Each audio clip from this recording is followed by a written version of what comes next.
hope burned out. Is it any wonder they've lost all sense of vision and possibility? What chance does anyone have when all the spaces are filled, sipping breakfast tea to the sound of Space Invaders?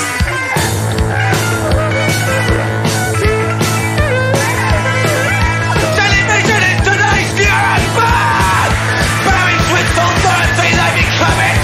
I've seen 4-year-old children conforming to media roles! Mainlining the gross theatre that will become their lives! The television has so dampened people's anger!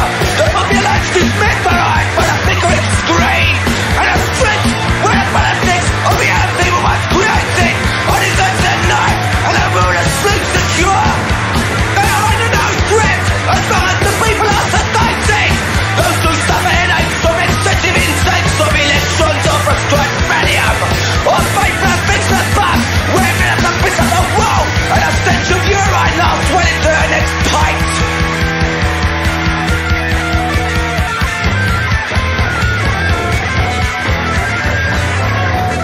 Entertainment is designed to gloss over real problems, and very often those who profess dissent only add to the deception. Words are bandied about, but always at the whim of the puppeteer. Actionless sloganeering is just another Punch and Judy show. Any information that we receive concerning the real world is carefully controlled. Why else would fiction have such license? We are allowed to see endless theatrical deaths, but when the real death started on the Falklands, government censors prevented us from seeing them. We were given the excuse of national security by the lying shits who are interested only in saving their political skins. It didn't matter a fuck to them how many died, as long as their popularity ratings didn't suffer. For that reason alone we were shielded from the truth. While the real violence is kept from us, we are exposed to constant pantomimes of death and destruction. Those in power are rightly aware that if we had access to the real facts, we would cease to be simply passive observers.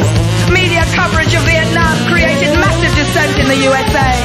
Thatcher's government was aware of that when, embarking on the Falkland charade, they refused press cards to anyone who they knew would not support their line. Those who did travel to the Falklands found their reports dramatically cut down. Meanwhile, at home, we were fed fabrications of Britain's glorious war. The truth that is now filtering out paints a very different picture. It's not to be said the truth is the first casualty of war. It is, and the same can be said of life. From birth we are threatened and beaten into submission by family, church, school and state. From there on, we're easy game for the power of London. Like pathetic circumstance, we are their praise. Or when our true nature finds its way to the surface, we hide in the darkness, our tails between our legs. At all costs we are prevented from realising our own potential. We are conditioned into being passive observers.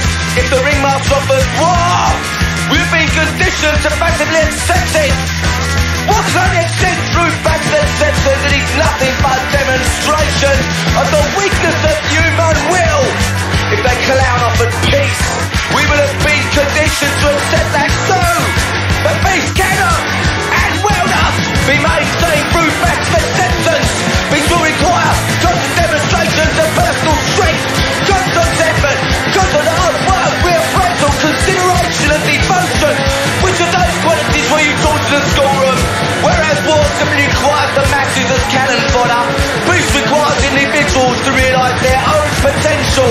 The odds are hopelessly against because the state deliberately destroys human will. Passive observers offer nothing but decay. The flower beds need weeding, the roses need cutting back before winter.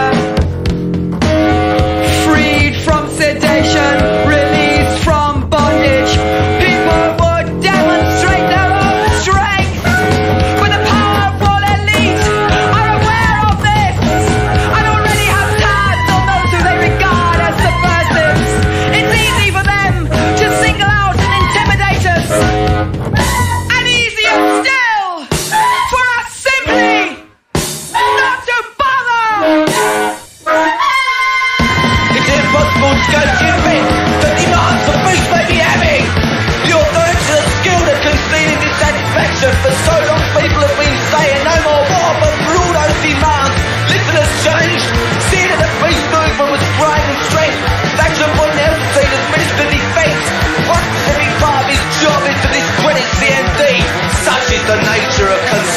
progressive democracy.